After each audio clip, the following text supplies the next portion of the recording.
Pag-uusapan po natin ngayon ang tungkol sa kasalukuyang estado ni Bitcoin ngayong buwan ng October.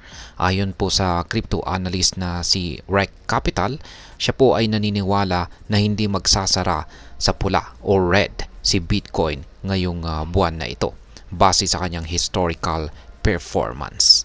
At ayan po ang siyang ating pag-uusapan sa video na ito. Pero bago po tayo magpatuloy, ay nais ko lamang po munang bigyang linaw ang aking disclaimer kung saan ang nilalaman po ng video na ito ay hindi po ito isang financial advice. For education and information purposes lamang po ang layunin nito. At ayan mga ka-crypto, sa nakaraan ay 2 beses lamang nagsara sa pula si Bitcoin tuwing sumasapit ang buwan ng October. Ito po yung ayan, lapit lamang natin. Ito po yung ayan. Malinaw naman po siguro nating nakikita. Ito po yung tinutukoy niyang pula dito. Kaya noong taong 2014 at saka 2018 ay nagkaroon po siya ng negative outturns na 12.95% at 3.83% respectively. Ang mga negatibong resulta na ito ay dulot po ng tinatawag na crypto winter na nangyari pagkatapos po ng bull cycle.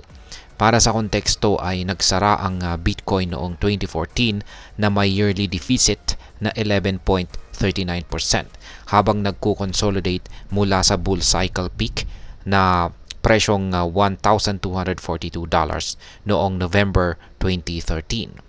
Sa kabilang banda ay nagsara naman ito noong 2018 na may 73.48% loss matapos nitong maabot ang bagong high nito na $19,785 noong December 2017. Ngayon ayon po kay Rec Capital, hindi tayo kasalukuyang nasa bearish cycle. Ang April Bitcoin halving ay historically ito po ang nagdadala ng bullish runs. Kaya naman mas lalong tumitibay ang kanyang paniniwala na hindi madidefy ni Bitcoins ang kanyang mga nakaraang pattern at hindi magsasara ng talunan ngayong buwan na ito. Sa mga taon na nagkaroon ng halving event, si Bitcoin ay nag-surge po ng double figure tuwing sumasapit ang buwan ng October. Halimbawa, tumaas po ito ng 14.71% noong taong 2016 at 27.7% naman noong taong 2020. Bukod dito, kapag nagsara ng positibo ang buwan ng September, kadalasang sumusunod ang October na may significant gains.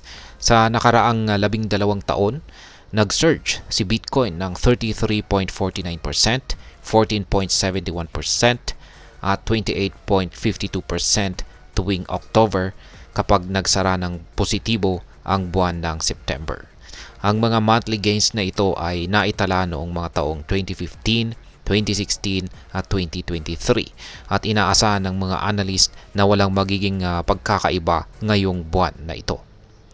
Sa nakalipas na 24 oras ay nagpakita po ng signs of life itong si Bitcoin matapos ang kanyang dip. Bumalik po ito sa presyong 61,503 mula sa mababang presyo na $58,900. Ayon kay market expert Mike Alfred, maring naabot na ni Bitcoin ang kanyang bottom dahil ang mga favorable macroeconomics metrics ay nagpapahiwatig ng patuloy na recovery.